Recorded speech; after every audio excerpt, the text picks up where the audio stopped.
হলো? আরো জোরে বলেন, কষ্ট হলো? একটা কথা আপনাদেরকে বলি, আজকে আমাদের ঈমান দুর্বল।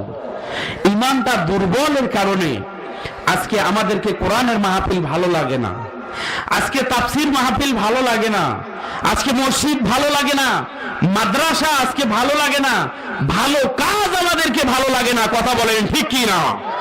তার একটাই কারণ, সেটা হলো আমাদের ঈমান দুর্বল হয়ে গেছে। কি হয়ে গেছে? দুর্বল। এই ঈমানটাকে আজকে চাঙ্গা করা যাবে তো? ইনশাআল্লাহ চাঙ্গা করা যাবে। কে কে চাঙ্গা করবেন না হাত উঠাইয়া দেখান তো। বাস, এরা চাঙ্গা করবে না ঈমান আজকে, ঠিকই না বলেন? ঝুঁকেই উঠাইছে হাত। হ্যাঁ, হুজুর যে বেটেরিয়া কথা কয়, এটা আবার কেমন করে জানি নাকি কন? তাহলে কে কে আমরা আজকে ঈমানকে চাঙ্গা করে এখান থেকে তওবা করে আজকে মাহফিল শেষ মাহফিল মনে করে আমরা যাব? কে কে আমাকে একটু হাত উঠায় দেখান। লিল্লাহে তাকবীর, নারায়ে তাকবীর। যে হাত উঠাবে না মনে করবেন সে ওই গ্রুপের লোক। দুইটা হাত আল্লাহকে দেখান।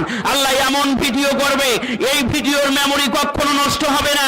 এই ভিডিওর ওসিলায় আল্লাহ পাক কিয়ামতের ময়দানে আপনাকে জান্নাতুল ফিরদাউস দান করবে ইনশাআল্লাহ। লিল্লাহে তাকবীর। হাতগুলো লাড়া দেন, খুব সুন্দর লাগবে, আল্লাহর ফেরেশতারা দেখুক। লিল্লাহে তাকবীর, নারায়ে তাকবীর। আল কোরআনের আলো,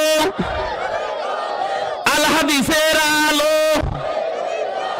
কোরআন সুন্নাহ যেখানে হয় না তো আওয়াজ হয় না, কোরআন সুন্নাহ যেখানে, মদ গাঁজা যেখানে, বিড়ি আছে যেখানে, লিল্লাহে তাকবীর। হাত নামান। খুব সন্তুষ্ট আপনাদের উপর। আল্লাহ এই মাহফিলকে কবুল করুক, বলেন আমিন। আরো জোরে বলেন আমিন, আরো জোরে বলেন আমিন। সম্মানিত